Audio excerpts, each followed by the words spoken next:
ब्राह्मण और सांप की कहानी। एक बार की बात है, किसी नगर में हरिदत्त नाम का ब्राह्मण रहता था। उसके पास खेत था, लेकिन उनमें ज़्यादा पैदावार नहीं होती थी। एक दिन हरिदत्त अपने खेत में एक पेड़ के नीचे सोया हुआ था। जैसे ही हरिदत्त की आंख खुली, उसने देखा कि एक सांप अपना फन फैलाए बैठा हुआ है। ब्राह्मण को एहसास हुआ कि यह कोई साधारण सांप नहीं है, बल्कि कोई देवता है। ब्राह्मण ने निर्णय लिया कि वह आज इस देवता को पूजा करेगा। हरिदत्त उठा और कहीं से जाकर दूध ले आया। उसने मिट्टी के बर्तन में सांप को दूध पिलाया। दूध पिलाते समय हरिदत्त ने सांप से क्षमा मांगते हुए कहा कि हे देव, मैं आज तक आपको साधारण सांप समझता रहा। मुझे माफ़ कर दीजिए।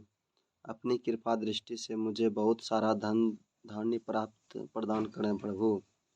ऐसा कहकर हरिदत्त अपने घर वापस आ गया।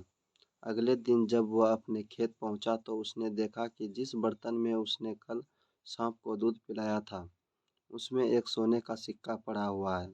हरिदत्त ने वो सिक्का उठा लिया। अब हरिदत्त रोज सांप की पूजा करने लगा और सांप रोज उसे एक सोने का सिक्का देने लगा। कुछ दिन बाद हरिदत्त को दूर किसी देश जाना पड़ा, तो उसने अपने बेटे से कहा कि तुम खेत में जाकर सांप देवता को दूध पिला आना। अपने पिता की आज्ञा से हरिदत्त का बेटा खेत में आया और सांप के बर्तन में दूध रख आया। अगली सुबह जब वह सांप को दूध पिलाने गया तो उसने देखा कि वहाँ सोने का सिक्का रखा हुआ है। हरिदत्त के बेटे ने वो सोने का सिक्का उठा लिया और मन ही मन सोचने लगा कि जरूर इस सांप के बिल में सोने का भंडार है। उसने सांप के बिल को खोदने का फैसला किया, लेकिन उसे सांप का बहुत डर था। हरिदत्त के बेटे ने योजना बनाई कि जैसे ही सांप दूध पीने आएगा तो वह उसके सिर पर लाठी से वार करेगा, जिससे सांप मर जाएगा।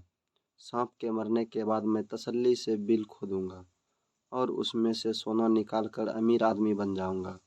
लड़के ने अगले दिन ऐसा ही किया, लेकिन जैसे ही उसने सांप पर लाठी मारी तो वह मरा नहीं, बल्कि गुस्से से भर उठा।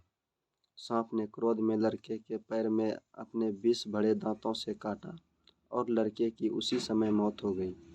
हरिदत्त जब वापस लौटा तो उसे यह सब जानकर बहुत दुख हुआ। हमें कहानी से यही सीख मिलती है, बच्चों, लालच का फल हमेशा बुरा होता है। इसलिए कहते हैं कि कभी लालच नहीं करना चाहिए। हमारे पास जो है, हमें उसी से संतोष करना चाहिए और हमेशा परिश्रम करते रहना चाहिए। धन्यवाद।